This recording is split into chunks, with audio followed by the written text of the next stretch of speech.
Good evening, I'm Gabby Genereaux, and this is your Rocky Top Report for Vol News on the Volunteer Channel. Torchlight and Vol Talk have merged their shows this semester to become Vol News. We are excited to bring you the latest news, sports, and entertainment on campus. Now, let's get to it. Here are your top stories of the week. A new petition is being put out trying to end the use of styrofoam for to-go containers in the student dining facilities. The initiative was started by students on change.org. Students believe that the more common use of styrofoam containers is causing an overflow of garbage in the trash cans. The petition hopes to allow Vol Dining to use more environmentally friendly containers in the spring semester. The Knox Campus House of Prayer is partnering with Knoxville Dream Center and the Second Harvest Food Bank to provide a free food pantry for UT students and staff. The pantry will be open every Thursday from 1:30 to 3 p.m. There will be perishable and non-perishable food items available. The Knox Shop food truck will be located behind Panera Bread on the Strip. Scan and download the Knoxville Dream Center app for important food truck information and notifications. In our first show, we talked about safety in the Fort Sander area, especially women that were being confronted by strangers. Now, there are strangers walking on residents' porches. This video was sent to us by a viewer. What you can see is a man walking on the porch and looking around the area. The viewer also says that she has had many altercations like this and has also had things stolen from her porch. If you have had an experience like this, please contact the UT Police. The International House will be hosting the International Festival from October 12th through the 15th. There will be performances from students and booths from various organizations representing different countries in the Student Union Courtyard. More information is available on Instagram at UTK International. The Center for Career Development is helping to make sure students are prepared for the real world. They will be holding virtual career fairs through Handshake. The event will be based on your college and will have specific days for the event. The Herbert College of Agriculture and Construction Science Job Fair was held today. Mara McJilton spoke with a student in the Herbert College of Agriculture earlier this week. Senior Selena Menard tells us how she has attended career fairs since she was a freshman and always made connections that helped her secure an internship. But this year, things are a little different. I guess I'm just like a very people person, and so I love to be able to hold a conversation. And on Zoom, it feels like really awkward because sometimes I might cut somebody off, or I'm like waiting for them to finish their sentence and they never do, so it's kind of awkward and I can't really tell body language. So that's the kind of hard part about it. But I am excited that I get to be able to just sit and relax and like let the time come to me. And another good thing about being online is that I get to see everybody that's there before I actually get to the career fair. Menard says that when she registered, she had the option to meet employers in a group setting or one-on-one. The next career fair is for the College of Communications and Information on October 14th. Be sure to register and secure your spot to talk to potential employers. Football is in high gear, and so many things have changed. One of those being tickets. This year, only 25,000 tickets were given out, and a small chunk of those tickets were given to season ticket holders. But some season ticket holders weren't even offered tickets this year. UT reporter Jack Foster talked to one season ticket holder who will not be going to the games this fall. The UT football season is underway, and the university's ticket distribution system is different from years past, as only 25,000 tickets were given out, with only a small portion going to season ticket holders, meaning that some season ticket holders were not able to receive tickets for this season. I spoke to a season ticket holder regarding his thoughts about being recently denied his tickets for this season.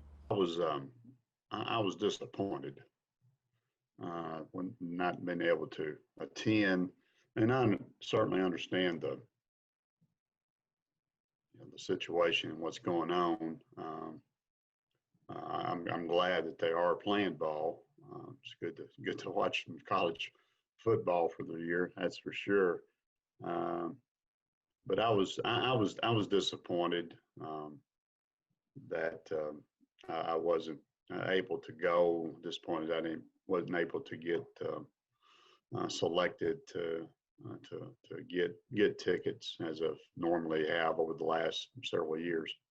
Mr. Parham mentions that he has had tickets in years past. He then explains exactly how long it has been. I had them at least gosh, at least 30, 31 years. I've been in that one section, Section K, row 52, seat 24 and 25 for several years. So, Although Mr. Parham has been a ticket holder for approximately 30 years, he still was not chosen to receive season tickets. He also went on to say how the selection process worked. it's based on a ranking system. Okay. The more you give, the better your ranking is. I don't give any money really. A little bit, but not much. Pay my season tickets each year. So that's they started at the top and worked herself down. And I didn't make that threshold, and that's why I've said on my Facebook page page that I put out, and I wish they would reward some way, figure in those who have been attending, had season tickets for many years, like myself and others that I know of. Even though Mr. Parham is disappointed that he is not receiving season tickets this season, he still plans on hopefully attending fall games next year. So I rolled mine over until next year. I do plan on going next year. Yes. For Vol News, I am Jack Foster. Parham added that UT Athletics says that he will roll over the unused tickets from this season to next season. To learn more about tickets and where you can find them, go to BigOrangeTix.com. Parking at UT is a struggle for many, but this year, things are different. UT Parking and Transit Services partnered with the Student Government Association last semester for a good cause, to start donations for citations. This partnership allows students to donate food and hygiene items to Smokey's Pantry and have their fee waived if they receive a parking citation. But not just any parking citation. Anyone that is parking on campus that is in our system. Okay. Yes. And so they can, one citation, it's got to be within 14 days of the citation being delivered to them. And the two types are not having a parking permit or parking in the wrong area. Okay. That's actually 95% of our citations. Bender says that 184 students have utilized this since the semester began. The 184 donations would account for $5,400. Now, as you can imagine, since classes are mostly online this semester, parking and transit services are taking a big hit with their revenue, and Smokey's Pantry taking a hit with not many goods being donated. Caitlin Fox, the director of Smokey's Pantry, says that they are so appreciative of all the donations, and especially the awareness that this partnership has raised. To learn more about donations for citations, head over to parking.utk.edu. Stay tuned as we head on over to entertainment with Courtney Cox next. Hey everybody, and welcome back to Volunteer News. I wish that was a thing freshman year because that could have saved me a lot of money and so much stress. And speaking of stress, it's no secret that virtual school is challenging. The Vol Relaxation Space is just one of the many events that took place during Vol Success Week, which was created by the Division of Student Success to celebrate students' academic achievements during this time. This morning, I had the chance to speak with Assistant Vice Provost for Student Success, Leonard Clemens, about why events like these are necessary for students. Here's what he had to say. To ensure that they had an opportunity as they're heading into midterms, they're going to be busy, but we wanted to provide a space and opportunity where they could connect with additional academic resources and also promote wellness along with their peers as they're focusing on midterms. We want to make sure that they're in a good space to succeed. Clemens hopes that this is the first of many Vol Success Weeks, and when asked to give some academic advice, here's what he had to say. So managing your time, taking space and opportunity for you and for wellness. And so that may mean taking a walk, that may mean going for a jog, going to the gym, or just relaxing and reading a book, something that can give you the peace and mind that you're going to, and confidence that you're going to succeed in the classroom. Reporting from Circle Park for Volunteer News, I'm Courtney Cox. It was a great event, very peaceful, and it felt good to be away from a computer screen for about 2 hours. And if you're interested in attending the final events of the inaugural Vol Success Week, go to studentsuccess.utk.edu. That's going to do it for Vol Life this week. But before we head over to sports, UT reporter Ellie Milliken gives us a first-hand look at the first home game last week. Great transition, right? Stick around. Sports is up next. Hi, I'm Ellie Milliken, and I am with the Vol News, and I am here at Neyland Stadium for our first game, and I am so excited to watch UT and Missouri play each other. As you guys can see, very social distance, everybody's in their mask, it's very fair if you look in. So, a good day on Rocky Top for sure.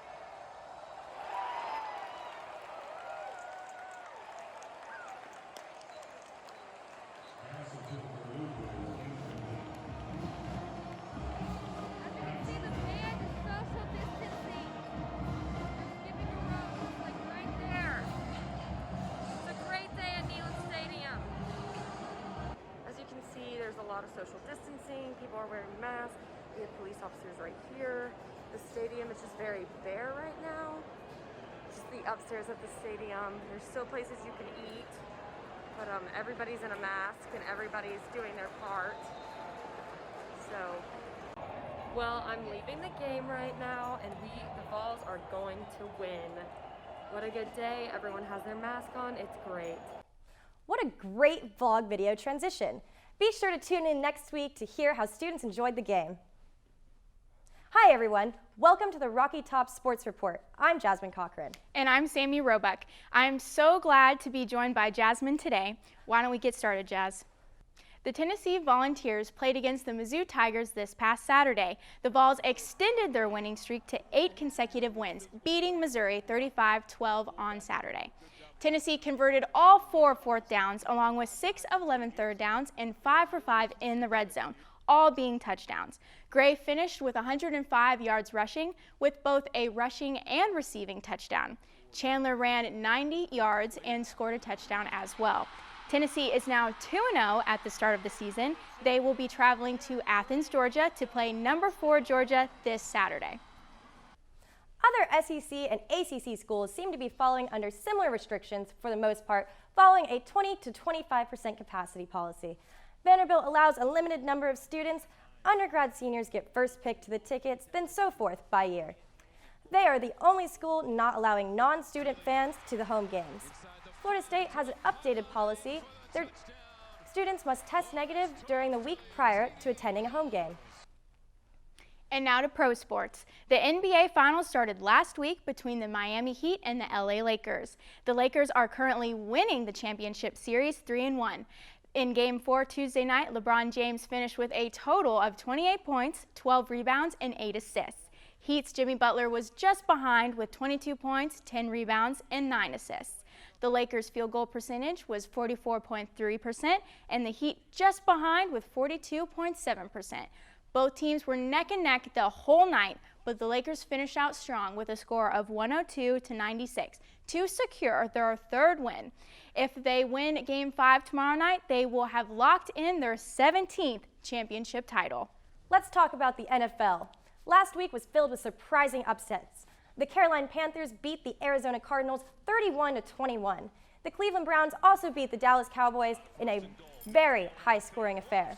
The Cowboys did well to keep up in the first quarter before Baker Mayfield and Jarvis Landry threw touchdown passes. The Cowboys definitely showed some heart in the fourth quarter, making it a game. The final ended at 49-38. Will Week 5 bring any more upsets to the NFL? Tune in tonight as the Bears and the Bucks kick off this week. And now it's time for double takes. We'll both get a topic and then we'll give our takes. Jazz, you ready? Let's do it. First question, who you got in Game 5 of the NBA Finals? Absolutely. Like I said before, the Lakers are just slightly above the Heat right now, but it could be anyone's game tomorrow night. Bam is back from his injury, and that could make or break the game for the Heat. The Heat is such a hungry team for this title, but I think the Lakers just have such a larger amount of experience and seasons under their belt as a team goes. And the Heat's best player is Hero. He is outstanding, but he is just 20, so once he gets that seasoned player under his belt, then he will be so much better. So I definitely think the Lakers are going to take the championship in the end.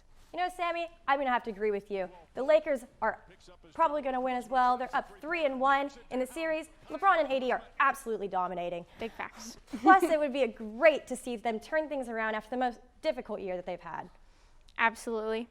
Who is your favorite team for underdogs in the NFL? Now, I wouldn't necessarily say this team is an underdog, but I would have to say the Dallas Cowboys. They probably underachieved for how large their franchise is. Currently, they are 1-3.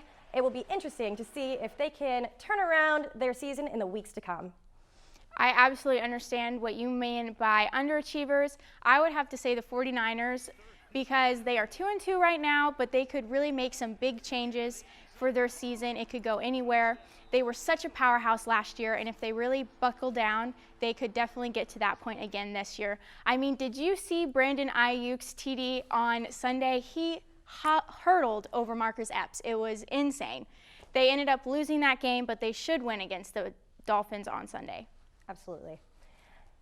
What MLB team do you think is winning this year's World Series? For sure. I would definitely have to say it's anyone's game right now. I could definitely pick a top three. It would have to be the Dodgers or the Yankees or the Rays.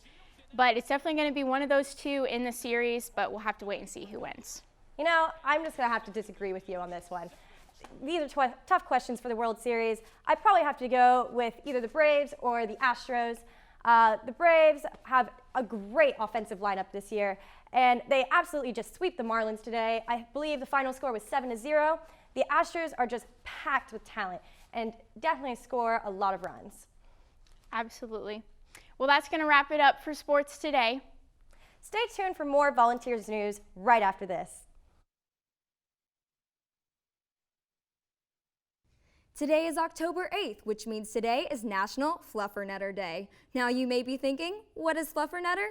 A Fluffernutter is a peanut butter and marshmallow sandwich. We hope that you will complete your evening by trying it out.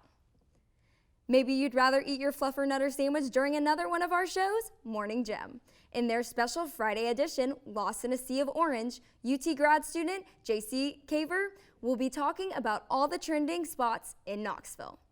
Well, that wraps up our show for tonight. Be sure to follow Volunteer News on Instagram and Twitter at VolNewsTVC for the latest updates. Thanks for joining us. We'll see you next week.